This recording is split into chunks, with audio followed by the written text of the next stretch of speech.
Começa agora o programa Hora e a Vez da Pequena Empresa, sempre levando para você muitas informações e atrações. O professor Joelson Sampaio falando sobre investimentos e a relação entre taxa de juros e renda fixa. A Livraria Cultura e a editora Matrix realizaram no dia 17 de outubro sessão de autógrafos de lançamento do livro Investimento em Distressed Assets, de Salvatore Milanese e outros autores, além de dicas e curiosidades. E nesta semana o presidente do Simp, Joseph Cury, recebe o especialista em varejo e consumo Fred Rocha, que falou sobre as expectativas e as tendências do setor de varejo. Fique conosco.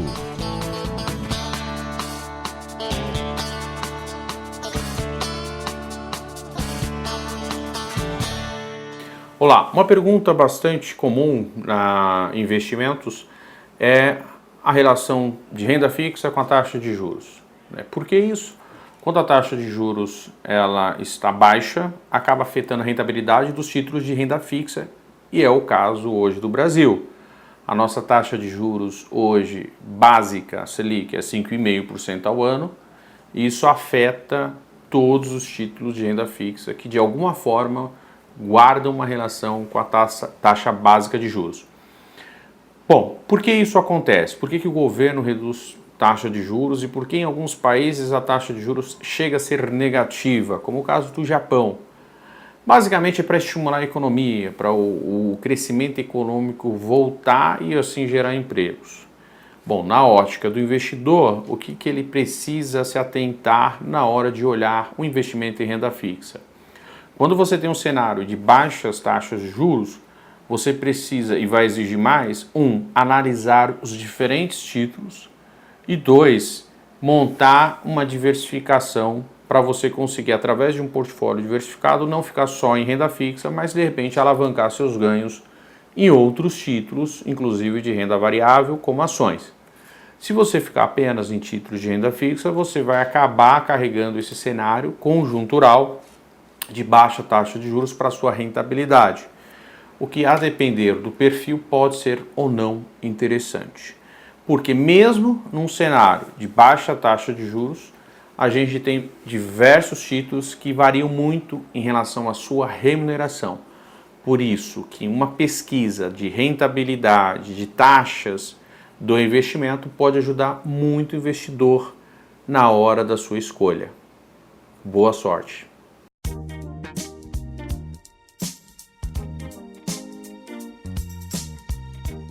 Nas ilhas Sumatra e Bornéu, na Indonésia, existe uma espécie rara de planta que é conhecida como uma das maiores flores do mundo.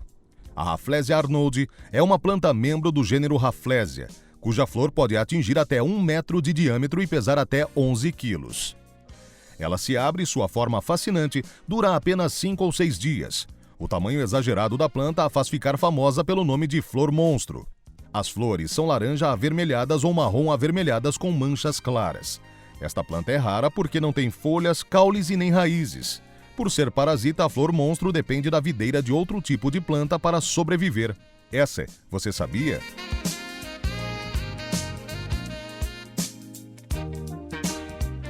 A Livraria Cultura e a editora Matrix realizaram no dia 17 de outubro sessão de autógrafos de lançamento do livro Investimento em Distressed Assets, de Salvatore Milanese e outros autores. Os maiores especialistas do mercado brasileiro se reuniram nesta obra para mostrar as grandes oportunidades nas empresas que enfrentam crises. Onde a maioria enxerga empresas à beira da falência, esses especialistas enxergam grandes oportunidades de recuperação dos negócios.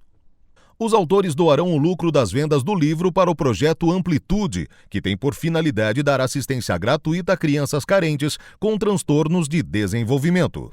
É um livro inédito, que fala de um mercado que já existe desde 2003, 2004 no Brasil, e diz respeito a investidores estrangeiros e locais que investem comprando carteira de créditos inadimplidos, precatórios, empresas em crise, investindo, emprestando dinheiro a empresas em crise. É um mercado interessante, de quase 60, 70 bilhões de reais por ano. Mas o nosso livro trata justamente dos aspectos jurídicos da falência e como ela pode ser melhorada e se transformar também numa fonte de recuperação de empresas, de reciclar ativos e de, inclusive, proporcionar bons lucros. Espero que as pessoas entendam, leiam e gostem. Ela está voltada a investidores, principalmente. Agora, investidores que também podem ser leigos, né? Ou seja, pessoas normais, desmitificando um pouco a figura do investidor financeiro, né? Acho que é por aí.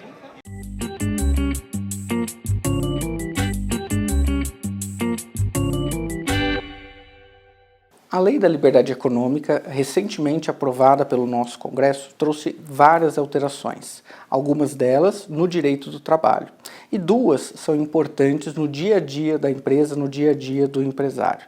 A primeira é a mudança da regra para se ter controle de ponto, controle da jornada dos funcionários. Então, antes dessa lei, nós tínhamos a obrigatoriedade do controle a partir de 10 funcionários. Antes de 10 funcionários, menos de 10 funcionários, não havia a obrigatoriedade do empresário fazer o registro dessa jornada, mas era obrigatório a partir de 10 funcionários. Agora, esse registro passa a ser obrigatório apenas para empresários que têm mais de 20 funcionários. Isso é importante porque se eventualmente o empregado ele propõe uma reclamação trabalhista e fala que cumpriu hora extra, que fez hora extra, o patrão, o empresário, ele é obrigado a demonstrar no processo, demonstrar para o juiz o controle de ponto para saber se houve ou não hora extra. Agora, se o empresário ele não tem esse controle, mas tinha a obrigação de ter, significa dizer que o funcionário, presume-se, cumpriu aquela hora extra e aí o empresário vai ser condenado a pagar, ainda que eventualmente não seja a realidade. Uma outra alteração importante é também a possibilidade de hoje, em 3 situações, o empresário ele não registrar a jornada regular do funcionário, mas apenas aquela extraordinária. Ou seja, se o seu funcionário trabalha das 8 às 5 todos os dias, você pode não registrar, mas se em determinado dia ele faz hora extra, você só vai fazer o controle de jornada naquele dia em razão da hora extra. Nós chamamos isso de jornada por exceção, ou seja, a regra das 8 às 5 não preciso registrar, eu só vou registrar eventualmente alguma alteração nesse horário. Mas para fazer isso, obrigatoriamente eu tenho que ter ou um acordo individual entre o empresário e o funcionário, pode ser escrito, simples, mas permitindo isso, ou na convenção coletiva ou num acordo coletivo de trabalho, ou seja, essas 3 possibilidades. Tendo uma dessas 3 possibilidades, o empresário pode então adotar a jornada ou controle de ponto por exceção, e aí, se eventualmente o funcionário propõe uma ação na justiça, ele demonstra isso, e aí ele só vai ter que demonstrar o controle excepcional, quando o funcionário fez hora extra. Quando não, ele não vai precisar e não vai ter problema algum com isso.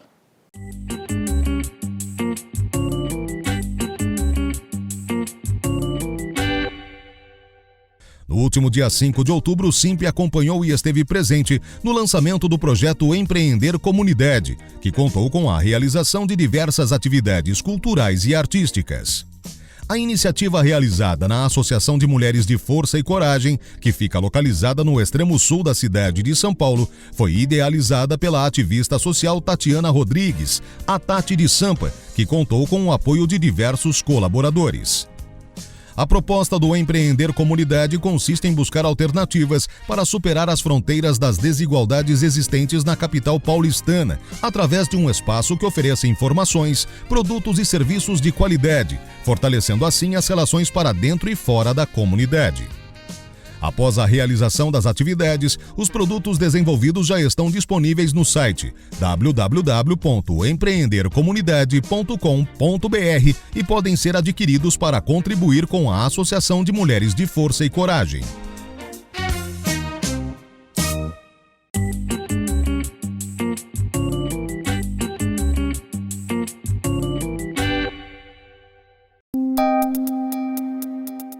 Entrevista da semana.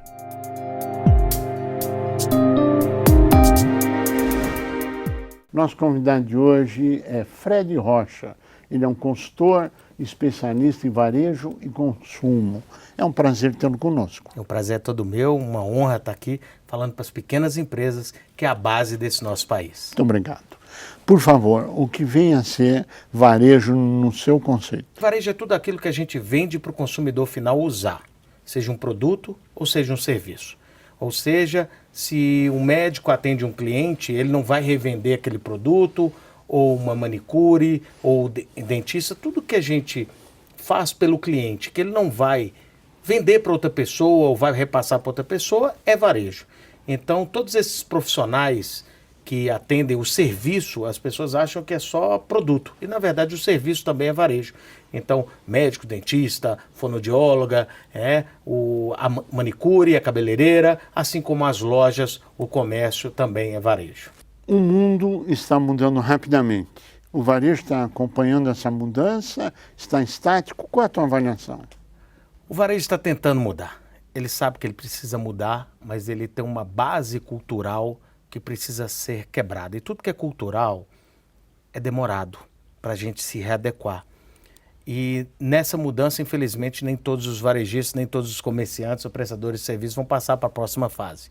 Então a gente tem que acelerar esse processo porque o consumidor já mudou. A gente já compra de diversas formas, a gente já quer ser atendido de uma maneira diferente e respeitosa e muitos comércios no mundo, não é só no Brasil não, ainda não se adequaram. O que eu gosto de dizer é o seguinte, não adianta a gente abrir nosso negócio de manhã e esperar o cliente entrar. A gente vai ter que se movimentar mesmo. O que é que está mudando? Porque até agora nós estamos vendo o comércio tem que mudar, o varejista tem que mudar, mas mudar o quê para o quê? Os valores. O que você chama de valores? Os valores. No comércio e nos negócios sempre a gente deu importância para os bens tangíveis, para o prédio, para o estoque, para o carro, e agora os valores são outros. Os valores estão voltados a inovar, a ter um propósito, a comunicar bem, a usar da tecnologia, a inovar. Bem, qual que é a diferença? Esses novos valores são intangíveis, a gente não consegue pegar. E essa é a dificuldade, porque nós aprendemos a ter. Então, o comerciante, o varejista, para investir onde ele não pega, ele tem mais dificuldade.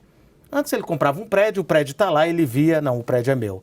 Agora, investir um dinheiro em inovação, em tecnologia, ele não consegue ver esse dinheiro. Então, tem um pouco de dificuldade. E para atender esse novo cliente, a gente precisa investir nesses intangíveis. Nós estamos falando, por exemplo, de comércio eletrônico, Sim. e-marketing, assim por diante? Exatamente. Por exemplo, eu tenho condição, se for para investir 1 milhão numa loja física, o meu histórico me deixa investir aquele dinheiro de uma forma mais tranquila. Agora, se eu precisar investir 1 milhão numa loja eletrônica, que vai atender até o Brasil inteiro, no e-commerce eu não consigo investir. Eu não consigo fazer aquele investimento porque a minha percepção é que eu estou investindo em nada, num site. E, na verdade, é esse paradigma que a gente tem que quebrar. Uma loja online vai vender muito mais do que uma loja física em um bairro.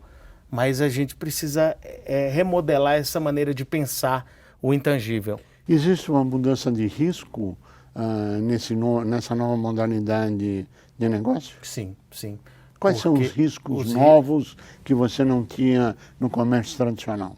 O comércio tradicional, a gente abrir uma loja num ponto que tem um fluxo de pessoas, as pessoas entram. E entrar na internet é a mesma coisa de montar uma loja no meio do deserto. Ninguém vai entrar se você não contar para as pessoas. Então começa o primeiro risco. Eu tenho que aprender a comunicar. Tenho que aprender a usar da mídia online, usar da comunicação de uma forma que talvez o varejista nunca tinha precisado usar antes. Porque se ele parar de usar, o cliente para de entrar. Então não é só o presença. Então começa por essa linha. Aprender a investir em tecnologia também. Ter um site com capacidade de receber 1000 clientes ao mesmo tempo. Então, antes ele precisa entender disso.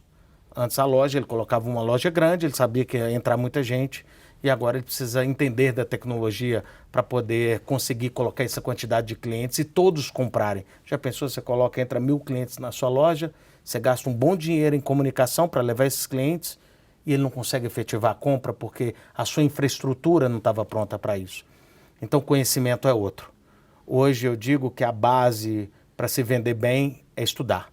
A gente tem que conhecer os riscos, não estão mais relacionados a só investir dinheiro, e sim buscar conhecimento, que é um mercado muito novo, sim.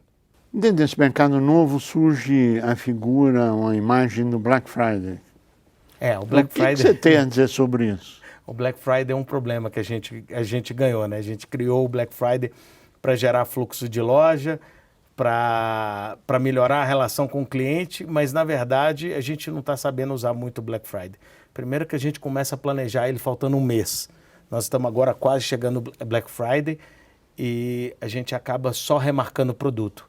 O Black Friday ele tem que ser planejado com muita antecedência, em conjunto com a indústria, para que os dois coloquem produtos que realmente interessam para o consumidor a um preço que os dois consigam abrir mão de margens para o consumidor comprar melhor, mas que os dois não tomem prejuízo. Não adianta você participar de uma promoção que você vai perder dinheiro. Então, a gente tem que ter muito cuidado com esse negócio de preço, preço, preço.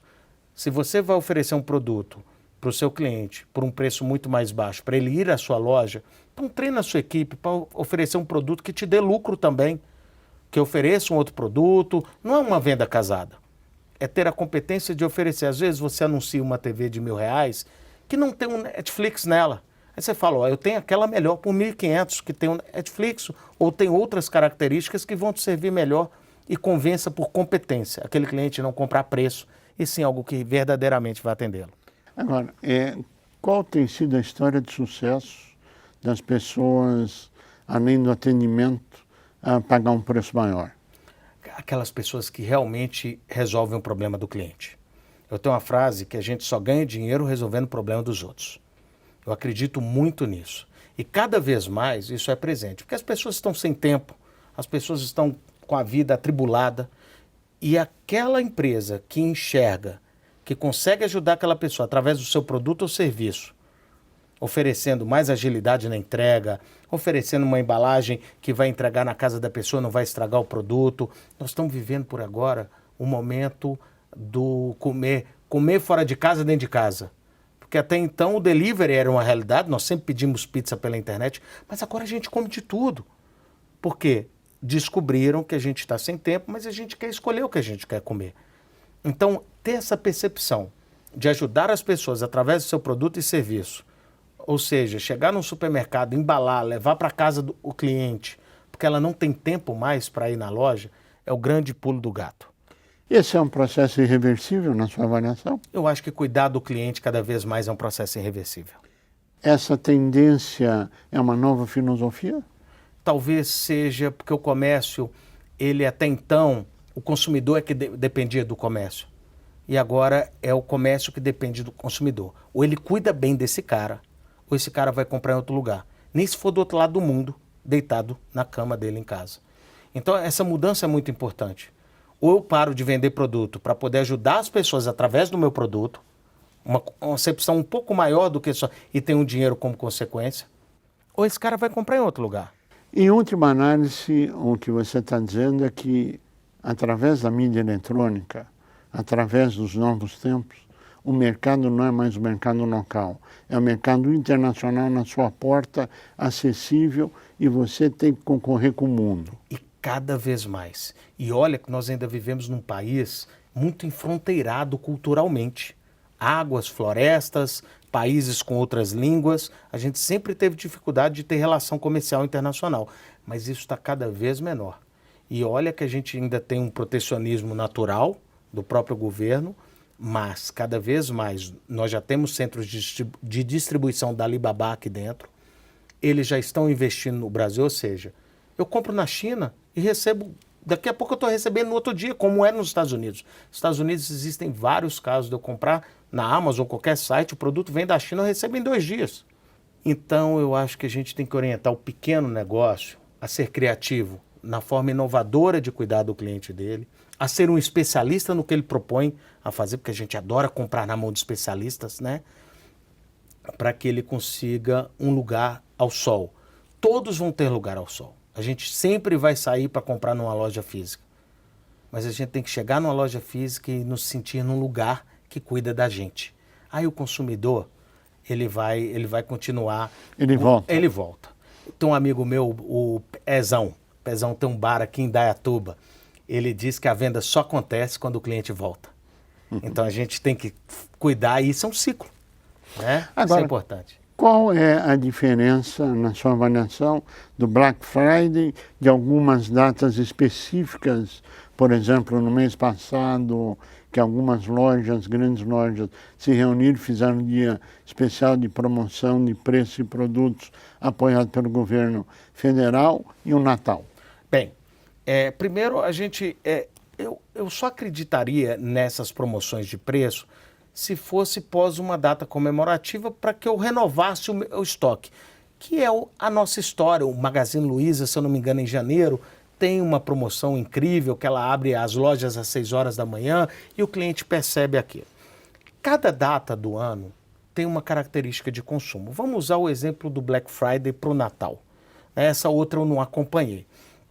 O Black Friday tem uma característica que eu saio para comprar para mim. Aliás, eu gosto de usar, é uma sensação de oportunidade única que o cliente está buscando. Ele não sai para comprar um produto. Ele sai caçando alguma coisa que ele, nossa, isso está muito barato, eu vou comprar. Ele nem sabe o que ele está precisando. Então, se você não está precisando de nada, fica em casa, ou então corre para o comércio, ou um ou outro.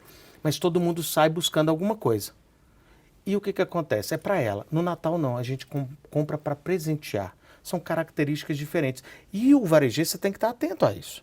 Porque às vezes ele quer oferecer um produto que é característico do Natal, para ser presenteado. Ninguém vai comprar, raramente, a não ser se for para um filho ou alguma coisa, que eu vou comprar algo no Black Friday, algo para minha casa. Eu não vou comprar para presentear. Então, gifts, pequenos presentes, são características do Natal. Há muito tempo atrás que vem diminuindo o ticket de Natal. Né? Antigamente, os brinquedos que tinham um ticket maior, mesmo assim, vem reduzindo. Então, entre as festas de fim de ano, que tem os amigos ocultos, que tem os pequenos presentes, e o Black Friday é quando a gente compra uma TV nova, alguma oportunidade que a gente vê. Então a dica para o varejista é segmentar essas categorias para o Natal. Presente para mulher, presente até R$50, presente até R$100, né? Mas ele não se empolgar só pelo preço. E aproveitar aquele momento para oferecer um produto que realmente é relevante para a data. Dia das Mães, às vezes eu vejo loja de material de construção querendo vender vaso sanitário no Dia das Mães. Não adianta. Você estava comentando que a data do Black Friday no Brasil talvez não seja uma data boa, o período deveria ser outro, está vinculado à renovação de estoques, a Natal, a outras coisas. Em outros países você tem outras datas, como a data cibernética e assim por diante. Como é que isso se opera? Tá, os Estados Unidos, na verdade, o Black Friday começa na quinta. Sim. Ele começa às 18 horas, onde as pessoas fazem a fila, né? Após o almoço de ação de graças, as pessoas iam para a loja. Efetivamente, eu não sei por que nasceu o Black Friday. Eu sei que passa sábado e domingo, tem o Cyber Monday, que seria a data, o Black Friday da internet americana. Aqui no Brasil, a gente encaixou na mesma data. Só que eu estou com a primeira parcela do 13º no mercado, ou seja, eu tirei vendas de outro público. Agora, qual que é o problema maior? Na minha opinião, o Black Friday é onde eu abro mão de margens. O Natal, o comerciante não abria mão de margens. Então, aquele dinheiro que entra para dentro das empresas não é um dinheiro cheio com margens de contribuição como entraria no Natal. Ou seja, a circulação de dinheiro ela não é tão bacana quanto a outra. Ou seja, eu tenho muito dinheiro, muita venda, muito faturamento e pouco lucro no caso do Black Friday. Ou seja, eu estou tirando lucratividade das empresas para o Natal. Eu faria pós o Natal, faria em janeiro, por exemplo, um evento como esse. Mas agora já era. Já virou no calendário. Fred Rocha, nós agradecemos muito a sua participação. Agradeço toda a contribuição dada a todos aqueles que estão conosco, participando, que nós estamos dentro da casa deles. Nosso mais profundo agradecimento, desejando pleno êxito na sua jornada. A você que esteve conosco, nosso mais profundo agradecimento, com a certeza que estaremos juntos na semana que vem. Até lá!